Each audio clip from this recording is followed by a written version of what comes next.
اور کس کو زکوٰۃ نہیں دی جا سکتی؟ غیر مسلم کو. غیر مسلم کو زکوٰۃ نہیں دی جا سکتی کیونکہ یہ مسلمانوں ہی سے لی جاتی ہے اور مسلمانوں ہی کو دی جاتی ہے. آپ صلی اللہ علیہ وسلم نے جب حضرت معاذ کو یمن کی طرف بھیجا تو فرمایا لوگوں کو بتانا کہ اللہ نے مسلمانوں کے مالوں میں صدقہ فرض کیا ہے جو مسلمانوں کے اغنیاء سے لیا جائے گا اور ان کے فقیروں کو دیا جائے گا.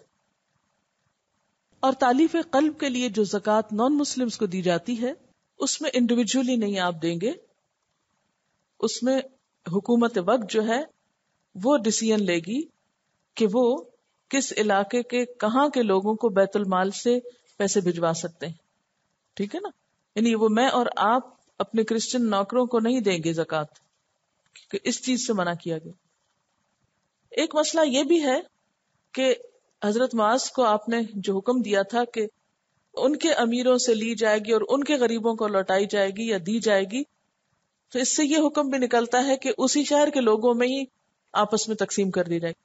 لیکن ایک اور روایت سے ہمیں پتہ چلتا ہے کہ اگر سرپلس ہو، یعنی وہاں کے غریب کم ہیں، مالدار بہت ہیں، جیسے مثلاً کئی ایسی سوسائٹیاں ہیں ویسٹ میں جو مسلمان رہتے ہیں، ان کو سوشل سیکیورٹی سے ملتا ہے بہت کچھ، اور ان کے بعض اوقات ارننگ بہتر ہوتی ہے، اور انہی کے اندر مسلمان بعض آبادیوں میں ایسے نہیں ہوتے کہ جن کو دی جائے. تو ایسی صورت میں اس بات کی بھی دلیل ملتی ہے کہ وہ دوسری مسلمان آبادی کی طرف لوٹا دی جائے جہاں زیادہ ضرورت ہو. تفسیر قرطبی میں یہ بات لکھی ہوئی ہے کہ اگر کسی دوسری بستی کے لوگوں کا فقر و فاقہ اور اپنے شہر سے زیادہ ضرورت معلوم ہو تو وہاں بھی زکوٰۃ کا مال بھیجا جا سکتا ہے، کیونکہ مقصد صدقات دینے کا فقراء کی حاجت کو رفع کرنا ہے. اسی وجہ سے حضرت معاذ یمن کے صدقات سے اکثر کپڑے لیا کرتے تھے تاکہ فقراء مہاجرین کے لیے مدینہ طیبہ بھیج دیں. ٹھیک ہے، یعنی آپ نے حکم دیا تھا کہ زکوٰۃ وہاں کے غریبوں میں ہی تقسیم کی جائے، لیکن آپ نے جب دیکھا کہ وہاں کے غریب لے چکے ہیں تو باقی کپڑے کس کو بھجوا دیتے تھے؟ مدینہ کے مہاجرین کو بھجوا دیتے تھے کہ ان کے پاس نہیں تھی ضرورت کی چیز. بعض اوقات یہ ہوتا ہے کہ کسی علاقے پہ آفت آ جاتی اور وہاں کے لوگوں کو اچانک شدید ضرورت پڑ جاتی، کہیں جنگی حالت پیش آ جاتی، کہیں کو زلزلہ آ جاتا ہے، طوفان آ جاتا ہے، سیلاب آ جاتا ہے، لوگ بھوکوں مرنے لگتے ہیں، بیماریوں میں مبتلا ہو جاتے ہیں. تو ایسی صورت میں کیا ہوگا کہ اپنی ضروریات کو اپنے علاقے کی کچھ کٹ ڈاؤن کر کے کسی دوسرے علاقے میں بھی بھیجا جا سکتا ہے. پھر اسی طرح یہ ہے کہ اگر حکومت زکوٰۃ لے لے تو ایک انسان اپنے فرض سے بری ذمہ ہو جاتا ہے. بعض لوگوں کو یہ پریشانی ہوتی ہے کہ وہ جو ہمارے بینک سے پیسے زکوٰۃ کے کٹ جاتے ہیں، کیا وہ زکوٰۃ ادا ہوتی ہے یا نہیں، یا پھر یہ کہ بینک کے الگ کٹ گئے اور آپ الگ دوبارہ دے رہے ہیں. یہ کبھی مسئلہ پیش آیا کسی؟ یہ بہت عام مسئلہ ہے. تو اس میں بات یہ ہے کہ جب آپ کی زکوٰۃ حکومت لے لے، کاٹ لے، تو وہ زکوٰۃ ادا ہو جاتی، آپ کی ذمہ داری ختم ہو جاتی. آگے وہ کیا کرتے ہیں کیا نہیں یہ ان سے پوچھو گی. حضرت انس سے روایت ہے کہ ایک آدمی نے رسول اللہ صلی اللہ علیہ وسلم سے کہا، جب میں زکوٰۃ آپ کے قاصد کو دے دوں تو کیا میں اللہ اور اس کے رسول صلی اللہ علیہ وسلم کے ہاں بری ذمہ ہو گیا؟ آپ نے فرمایا ہاں، جب تو نے مجھے ادا کر دیا تو اللہ اور اس کے رسول صلی اللہ علیہ وسلم کے ہاں بری ذمہ ہو گیا، تجھے اس کا اجر ملے گا، اور جو اس میں ناجائز تصرف کرے گا اس کا گناہ اسی پر ہے. اسے مسند احمد نے روایت کیا ہے. اب دیکھیں حدیث میں کیا آتا ہے، وَإِثْمُهَا عَلَى مَنْ بَدَّلَهَا، دینے والا تو بری ذمہ ہو گیا، پھنسا کون، پکڑا کون جائے گا، جو اس میں تبدیلی کرے گا. تبدیلی کا کیا مطلب ہے؟ جہاں وہ نہیں دینی چاہیے وہاں وہ استعمال کرے گا. ٹھیک ہے. اسی طرح اگر کوئی آرگنائزیشن وغیرہ زکوٰۃ جمع کرتی ہے تو ہماری ذمہ داری پوری ہو جاتی. اس کے بعد وہ کیا کرتے ہیں اس کا حساب ان پر ہے. ان کا سوال یہ ہے کہ کیا زکوٰۃ کسی بیت المال میں دی جائے یا انڈیویجولی تقسیم کی جائے؟ اکٹھی کر کے پھر اپنے پورے خاندان یا پورے علاقے یا کسی بھی جگہ پر اجتماعی طور پر تقسیم کرنا کہیں زیادہ بہتر ہے بنسبت اس کے کہ ہر شخص الگ الگ زکوٰۃ لے کر پھر رہا ہو، کیونکہ اسلام کا طریقہ یہی رہا ہے. اس میں دو فائدے ہوتے ہیں. ایک تو یہ ہے کہ آپ فقراء مساکین کی تلاش کی ایفرٹ سے بچ جاتے ہیں، ان کی تحقیق کرنے سے، کیونکہ بعض لوگ مستحق نہیں ہوتے، وہ بنے ہوئے ہوتے ہیں. اب ہر شخص کے بس میں نہیں ہوتا کہ وہ ان کی تحقیق کر سکے. دوسرا یہ ہے کہ آپ اگر لوگوں کو بانٹیں گے بھی تو 5 روپے 10 روپے اس طرح کر کے تو ان کا بنے گا کچھ نہیں. لیکن اگر کسی ایک جگہ پر جمع ہوتی ہے اور کسی شخص کو کاروبار لگا کے دیا جاتا ہے، کوئی ریڑھی لگا کے دے دی جائے، کوئی جیسے آپ صلی اللہ علیہ وسلم نے اس شخص کو رسی اور کلہاڑی دے کے جنگل بھیجا تھا، تو اس طرح کے کچھ اوزار وغیرہ لے دیے جائیں جس سے وہ کام کر سکے، تو ایسی صورت میں وہ زیادہ بہتر صورت ہے. اور وہ ایک شخص کی زکوٰۃ سے بعض اوقات نہیں ہو سکتا، 2-4 لوگ مل کے کریں. تو میں نے دیکھا ہے کہ کچھ کمیونٹیز جو ہیں وہ اپنی زکوٰۃ اکٹھی کرتی ہیں اور پھر اپنے ہی کمیونٹی کے ضرورت مند لوگوں کی مدد کرتی ہیں. مثلا کینیا میں مجھے خاتون ملی، وہ بتانے لگی کہ ہماری ایک ورلڈ آرگنائزیشن ہے جس میں ہم پوری دنیا سے زکوٰۃ ایک جگہ اکٹھی کرتے ہیں، شاید لندن میں ان کا سینٹرل آفس ہے، اور پوری دنیا میں جو ہماری کمیونٹی کے لوگ ہیں ان سب کے جو ہمارے پاس ڈاٹا موجود ہے اور ہم ان سب کو زکوٰۃ دیتے ہیں. کچھ بچوں کو پڑھاتے ہیں، کچھ اور اسی طرح کے کام کرتے ہیں. تو یہ بھی ایک اچھا طریقہ ہے. مثلا بیوائیں ہیں، یتیم ہیں، اگر ان سب کا ایک ریکارڈ موجود ہو اور پھر اس کے مطابق ان کی ضروریات پوری کی جائیں، کس لیول کے بچے انہیں کیا پڑھنا ہے، تو اس میں ہائر ایجوکیشن تک میں بھی خرچ کیا جا سکتا ہے. تو اس مال کو ضائع کرنے کی بجائے یا اسکیٹر کرنے کی بجائے اس کو اس طرح مینج کرنا چاہیے کہ جس سے لانگ ٹرم فوائد حاصل ہوں. مستحق سید کے بارے میں بھی یہی آتا ہے. آل رسول صلی اللہ علیہ وسلم کے بارے میں کہ ان کو زکوٰۃ نہیں دی جا سکتی، لیکن اب اس میں اجتہاد کیا گیا کہ آپ صلی اللہ علیہ وسلم کے زمانے میں ان کو خمس میں سے ملتا تھا. اب نہ جہاد ہے، نہ غنیمت ہے، نہ خمس ہے، لہٰذا ان کے ضرورت مندوں کی ضروریات اگر کوئی اور ذریعہ نہ ہو پوری کرنے کا تو مال زکوٰۃ میں سے بھی دیا جا سکتا ہے. زکوٰۃ ہی کے بارے میں سوال ہیں. آپ یہ بتائیں کہ کوئی ضرورت مند گھرانہ جن کے گھر میں کوئی سرپرست نہیں، نہ کوئی آمدنی کا ذریعہ ہے، کیا ان کو چھوٹا سا گھر زکوٰۃ کے پیسوں سے لے کر دے سکتے ہیں؟ کیوں دے سکتے ہیں؟ وجہ کیا ہے؟ کوئی سرپرست نہیں، کوئی آمدنی کا ذریعہ نہیں، تو یہ کس میں آتے ہیں؟ فقیر مسکین دونوں میں آتے ہیں. ٹھیک ہے نا. دوسرا سوال ہے، کیا زکوٰۃ کے پیسوں سے کسی غریب بچی کی شادی کروا سکتے ہیں اگر وہ فقیر اور مسکین کی اس میں آتی ہے، سامان تعیش کے لیے نہیں؟ کسی نے لکھا ہے کہ اکثر مانگنے والے کہتے ہیں فقیر ہوں، مسکین ہوں، محتاج ہوں. ایک آپ لفظ بھول گئی، یتیم ہوں، یہ بھی کہتے ہیں، حالانکہ وہ خود بزرگ ہوتے ہیں. ایسے شخص کو کس کیٹیگری میں رکھیں گے؟ ایسے شخص کو ویسے کچھ دے دیں لیکن زکوٰۃ میں سے نہیں دیں گے، کیونکہ آپ نہیں جانتے کہ اس کے اس قول کی حقیقت کیا ہے. دیکھیں، زکوٰۃ ہمارے اوپر ایسے ہی ہے جیسے ایک قرض کی ادائیگی، یعنی زکوٰۃ ہے تو فرض کی ادائیگی، لیکن اٹس جسٹ لائک قرض کی ادائیگی جو اللہ کا قرض ہے ہم پر.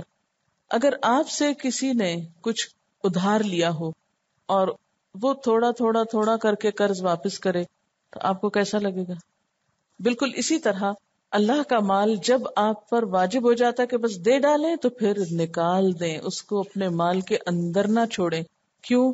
اس لیے کہ زکوٰۃ کا مال اگر کسی مال کے اندر مل جاتا ہے یا اس کے اندر شامل رہتا ہے وہ اس کو بھی برباد کر دیتا ہے.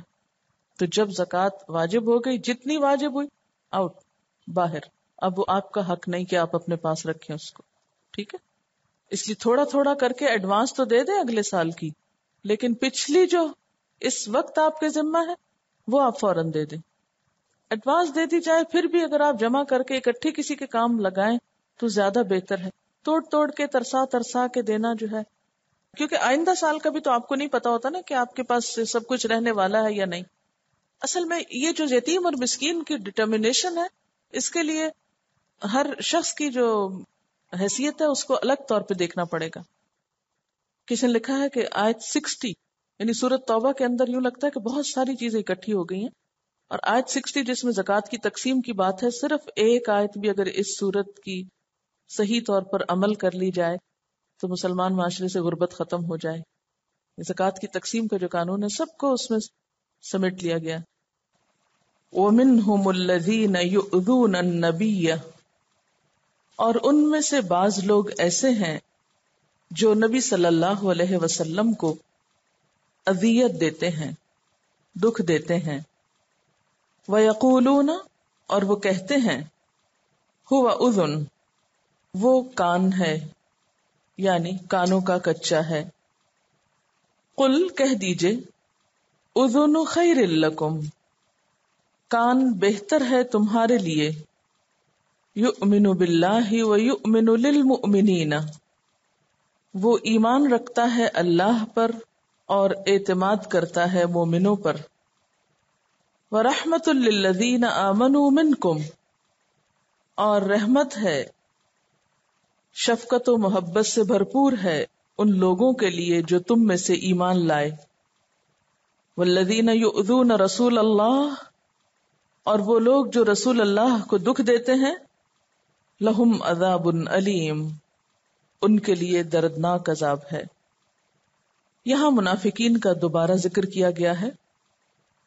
پیچھے بھی بات منافقوں کے بارے میں ہو رہی تھی اور بیچ میں زکوٰۃ کی تقسیم کا قانون دیا گیا. اس سے اندازہ ہوتا ہے کہ اسلام میں تعلیم کو کس قدر اہمیت ہے. جہاد کی باتیں ہوئیں، مختلف لوگوں کے ساتھ معاملہ کرنے کی باتیں ہوئیں، اور ان میں ہی اسلام کی ایک بنیادی تعلیم پر تفصیلی بات ہوئی، اور وہ ہے صدقات کی تقسیم کا نظام. یعنی ہر حال میں سیکھنا، تنگی ہو، آسانی ہو، مشکل ہو، جنگ کے حالات ہوں یا امن کے حالات ہوں، ہر حالت میں تعلیم کا کام جاری ہے. جنگ احد کے بعد سود کا حکم آیا، اس پہ تبصرہ ہوتے ہوتے بیچ میں سود کی حرمت کی بات آئی. تو اس سے پتہ چلتا ہے کہ نبی صلی اللہ علیہ وسلم نے لوگوں کو تعلیم دینے کے لیے پرامن حالات کا انتظار نہیں کیا کہ جب ہر طرف سے ماحول بہت اچھا ہو جائے گا پھر ہم پڑھنے لکھنے کا کام شروع کریں گے. مدینہ پر جیسے بھی حالات رہے، مسلمانوں کو حلال حرام، جائز ناجائز، اچھے برے کی تمیز پر مبنی تعلیم دی جاتی رہی. یہ سلسلہ ساتھ ساتھ جاری رہا، خواہ کیسے بھی حالات کیوں نہ تھے. اس میں ہم سب کے لیے ایک بہت بڑا سبق ہے. وَمِنْهُمُ الَّذِينَ يُؤْذُونَ النَّبِيَّ اور ان میں سے کچھ لوگ ایسے ہیں جو نبی صلی اللہ علیہ وسلم کو دکھ دیتے ہیں. منافقین کا ذکر ہے. وہ نبی صلی اللہ علیہ وسلم کے لیے ایک لفظ بولتے تھے اپنی مجلسوں میں، اور وہ تھا اذن. اذن عربی میں کان کو کہتے ہیں. آپ کو کان کہتے تھے. اس کا کیا مطلب تھا؟ کہ آپ ہر ایک کی بات سن لیتے ہیں. تو اذن ایک محاورہ تھا کہ آپ صلی اللہ علیہ وسلم لوگوں کی ہر بات سن لیتے ہیں. دراصل وہ اپنی مجلسوں میں، یعنی منافقین اپنی مجلسوں میں آپ صلی اللہ علیہ وسلم کا، اللہ تعالیٰ کی آیات کا، احکامات کا مذاق اڑاتے تھے، اور یہ کرتے ہوئے ان کو ڈر نہیں لگتا تھا.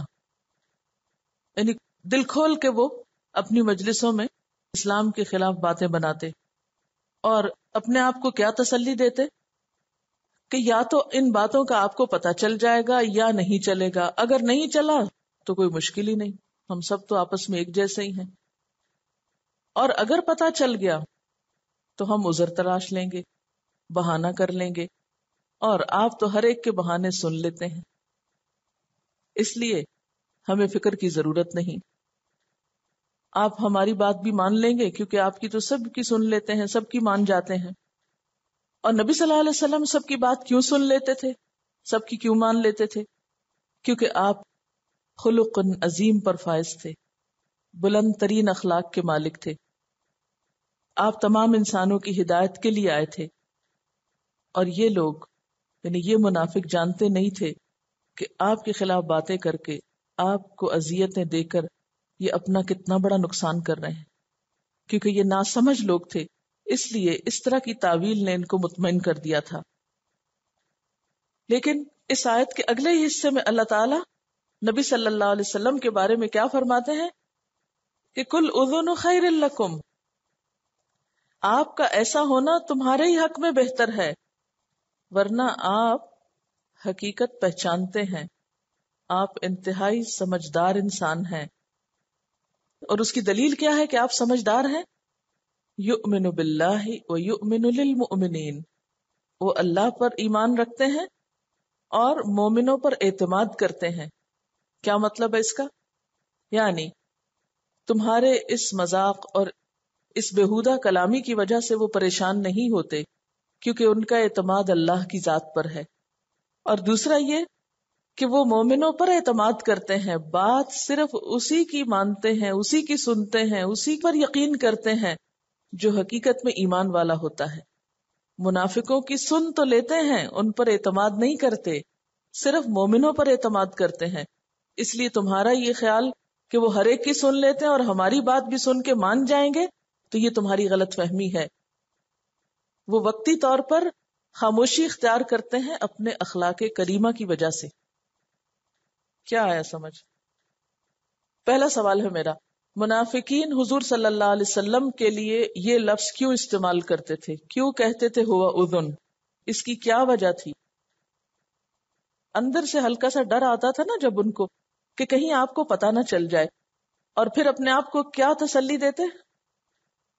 یا تو یہ باتیں آپ کو پہنچیں گی نہیں، اور اگر پہنچ گئی آپ کو تو ہم جا کے جھوٹا بہانہ کر دیں گے اور آپ ہماری بھی مان لیں گے، اس لیے ہماری صفائی ہو جائے گی، وہاں ہم پہ اعتماد بحال ہو جائے گا، اس لیے فکر کی ضرورت نہیں.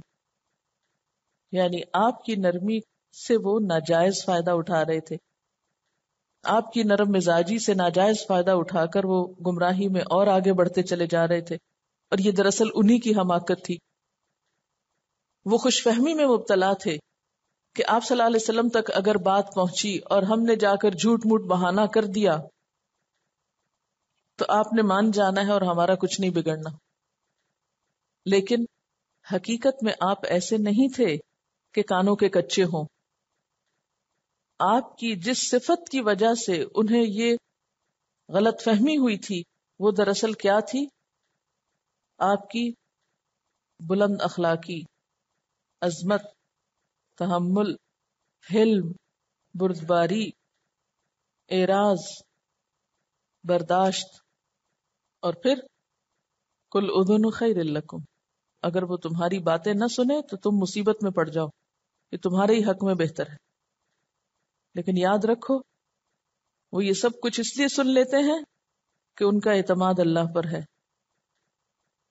کہ تمہارا مذاق اڑانا اور پھر آ کے جھوٹے بہانے بنانا ان کو کوئی نقصان نہیں دے سکتا. کیونکہ مذاق اڑانے والے کی نفسیات کیا ہوتی ہے کہ جس کا اڑایا جا رہا ہے اس کو کوئی نقصان پہنچایا جائے. وہ آ کے تمہیں دھوکہ دیتے ہیں، تمہارے دھوکے دینے سے ان کو نقصان نہیں ہوتا، خود وہ نقصان تم پر پلٹتا ہے. یخادعون اللہ والذین آمنوا وما یخدعون الا انفسهم وما یشعرون. وہ تو اللہ پر ایمان رکھتے ہیں اور مومنوں پر اعتماد کرتے ہیں. تم جیسے جھوٹوں پر ان کا اعتماد نہیں، لیکن وہ ظاہر نہیں کرتے.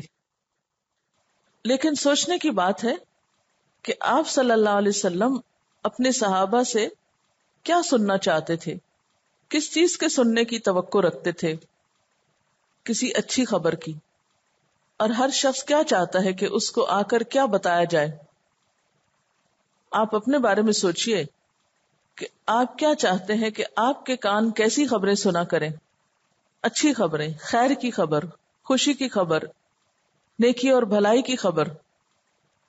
تو آپ صلی اللہ علیہ وسلم کو اس بات سے کوئی دلچسپی نہ تھی کہ وہ یہ جانتے کہ منافقین کیا سازشیں کر رہے ہیں، اور آپ ان کے سننے کے لیے اپنے کان کھلے نہیں رکھے ہوئے تھے، بلکہ آپ مومنوں سے ان کی جان سے بڑھ کر شفیق اور رحیم تھے. ان پر گزرنے والی کیفیات اور حالات کا آپ کو ان کی گفتگو سے ہی اندازہ ہوتا تھا. اس لیے آپ کا طریقہ یہ تھا کہ کوئی بھی دکھی تکلیف میں مبتلا پریشان حال شخص جب اپنا دکھ لے کر آپ کے پاس آتا تو آپ اس کو سن لیا کرتے تھے. آپ دیکھیں کہ دو کردار اپنے سامنے لائیے. ایک کردار وہ ہے کہ جو کسی کی بات سننا نہیں چاہتا، وہ کسی سے کچھ بھی سننا نہیں چاہتا. کوئی اپنا دکھ سنانا چاہے، غم سنانا چاہے، کچھ بھی، تو وہ سننے کو تیار نہیں. اور ایک دوسرا شخص جو ہے وہ دوسروں کی دکھ تکلیف کو بانٹتا ہے یا سنتا ہے، تو ان میں سے زیادہ رحیم اور شفیق کون سا کردار ہوگا؟ ظاہر ہے جو دوسروں کے ساتھ ہمدردی کر سکے، اور ہمدردی آپ اسی وقت کر سکتے ہیں جب آپ کسی کا دکھ سنیں.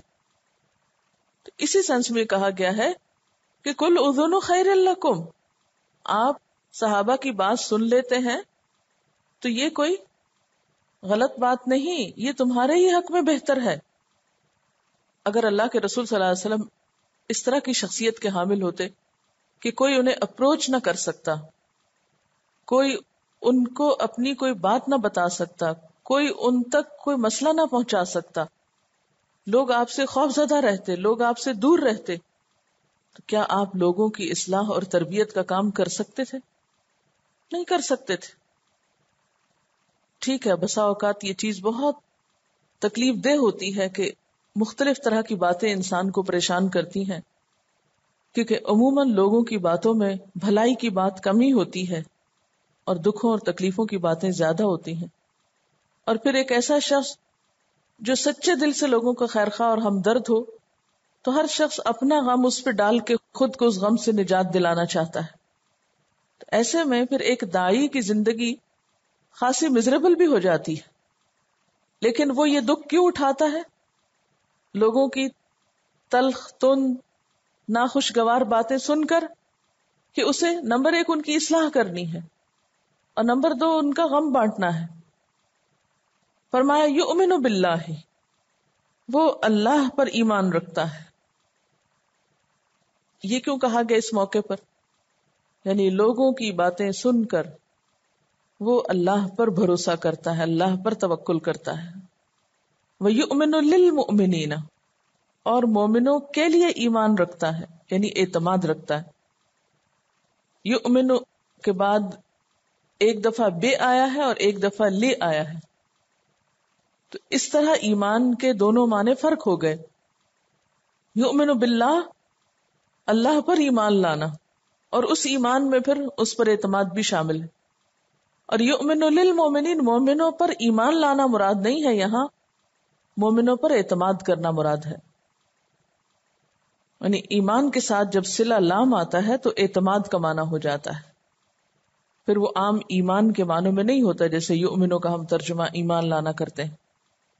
وَرَحْمَةٌ لِّلَّذِينَ آمَنُوا مِنْكُمْ، اور ان لوگوں کے لیے باعث رحمت ہے جو تم میں سے ایمان لائے ہیں. وَالَّذِينَ يُؤْذُونَ رَسُولَ اللَّهِ، اور وہ لوگ جو اللہ کے رسول صلی اللہ علیہ وسلم کو دکھ دیتے ہیں، اذیت دیتے ہیں، تکلیف پہنچاتے ہیں. کس طرح؟ اپنی باتوں کے ذریعے، اپنے کسی رویے کے ذریعے. لہم عذاب علیم، ان کے لیے دردناک عذاب ہے. کیوں دردناک عذاب ہے؟ آپ صلی اللہ علیہ وسلم چونکہ لوگوں کے خیرخواہ تھے، وہ لوگوں کی بھلائی کا کام کر رہے تھے. تو ایسا شخص جو لوگوں کو جہنم کی آگ سے بچا رہا ہے، پکڑ پکڑ کے کھینچ رہا ہے، جیسے آپ صلی اللہ علیہ وسلم نے اپنے بارے میں فرمایا کہ میں تم کو کمر سے پکڑ پکڑ کے کھینچ رہا ہوں اور تم ہو کے پروانوں کی طرح آگ میں ہی گرے جا رہے ہو. اور کسی کے خلاف کوئی بغض نہیں، کوئی حسد نہیں، کوئی برے جذبات نہیں. وہ اپنی زندگی کو، اپنے آرام کو، اپنے سکون کو، اپنی ہر چیز کو قربان کیے ہوئے ہے لوگوں کے آرام کی خاطر. تو اس ہستی کو دکھ پہنچانا، تکلیف دینا، اذیت دینا کسی عام انسان کو دکھ پہنچانے سے کہیں زیادہ نقصان دہ ہے. کیوں؟ اس لیے کہ اس طرح ان کی ذمہ داریوں کی ادائیگی میں اور ان کے کاموں کو پورا کرنے میں ایک رکاوٹ آتی ہے. پھر ایک وجہ یہ کہ آپ صلی اللہ علیہ وسلم اللہ کے محبوب تھے. تو جو شخص اللہ سے محبت رکھتا ہو اسے لازماً ہر اس چیز سے محبت ہوگی جس سے اللہ تعالی محبت رکھتا ہے. اگر لوگ آپ کو اذیت دیتے تو آپ کو دکھ دینا کیا ہے؟ اللہ تعالیٰ کو ناراض کرنا. جیسے ایک اور حدیث میں آتا ہے، حدیث قدسی میں، کہ من عادی لی ولیا فقد آذنتہ بالحرب، جس نے میرے کسی دوست سے دشمنی کی تو میں اس کے خلاف اعلان جنگ کرتا ہوں. اس وجہ سے جو لوگ رسول اللہ کو دکھ دیتے تھے ان کے لیے دردناک عذاب کی بشارت دی گئی. یحلفون باللہ لکم لیردوکم، وہ اللہ کی قسمیں کھاتے ہیں تمہارے لیے تاکہ تم کو راضی کر دیں. واللہ ورسولہ احق ان یردوہ، حالانکہ اللہ اور اس کا رسول زیادہ حقدار ہیں کہ اس کو راضی کیا جائے. ان کانوا مؤمنین، اگر وہ مومن ہیں.